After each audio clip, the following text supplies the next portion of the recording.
धन्यवाद छ। त्यस्तै हामीले अब एउटा स्वदेश गानको प्रस्तुति गर्न लागेका छौँ। त्यसमा चाहिँ हाम्रो स्वदेश गानको प्रस्तुति गरिदिनु हुनको लागि चाहिँ प्रदीप गोपालीज्यूलाई चाहिँ हार्दिक अनुरोध गर्दछु।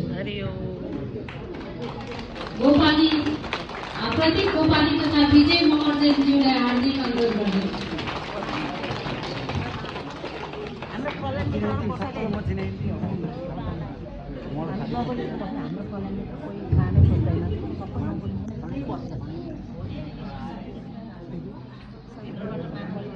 भिडियो